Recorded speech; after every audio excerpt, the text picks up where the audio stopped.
I just brought that style of thinking home with me back to the civilian world, and it didn't really mesh very well. That's all I started to become fixated on, was how was I going to die and how can I prevent it. I'm Jeremy, Army National Guard. Time in the military, deployed to Southeast Baghdad, FOB Rest Maya, 2005, 2006. Our deployment for our unit was pretty rough. We lost 4 guys, and just had a big impact on my life, and came home, thought everything was going okay, thought it was just a chapter in my life that I could close out, and that kind of recently came boiling back out.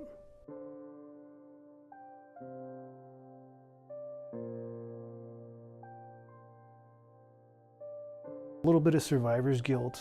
For me, it was how do I cope now? A lot of the things, my whole life I've always kind of bottled things up inside, and thought that I've dealt with it and never really been vulnerable with anybody.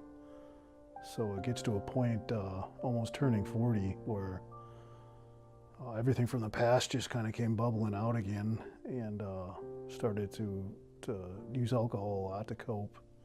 Then I got to the point when I was sober, I'd still feel the same way, and that's when I knew I was in trouble. Well, my first big symptoms, I guess, in 2014, started getting panic attacks, and didn't really know what they were from. I was going to school at the time, and working a job, and just started getting panic attacks, and to an unmanageable level. And then struggled with that for a bit, started to use alcohol to cope.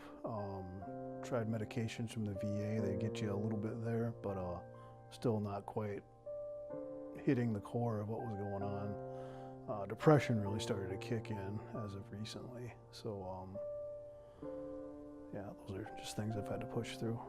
I've always been an isolator and never really came out of my shell, just kind of kept it all in. Biggest thing is I can't do everything on my own, and you know, it gets to the point it just gets to be heavy at times when it comes out. So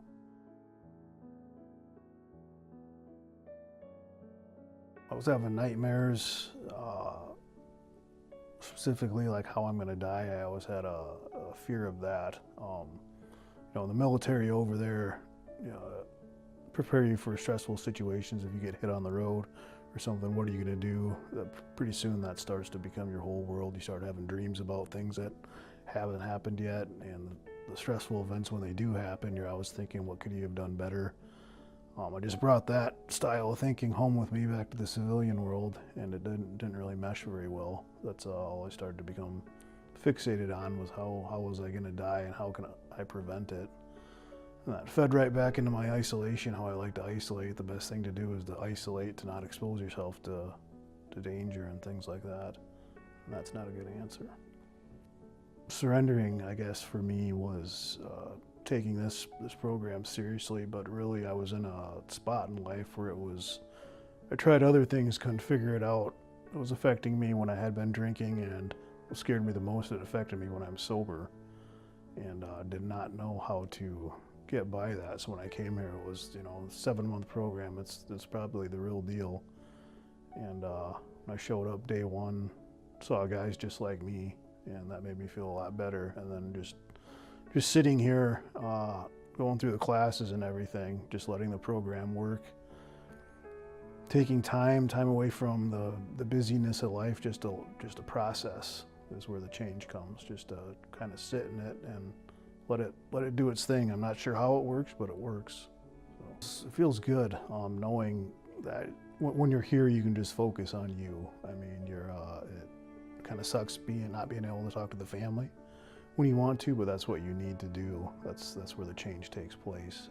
You have to kind of pull yourself out of the game for a bit just to work on you, and that's where you can focus all your attention on that. Our warrior groups here in the guys step 4, how you can relate to things that they went through, some of your mistakes in life, you can relate to others about that. So just personable level, getting to know the guys, and you're not realizing you're not as different as you thought.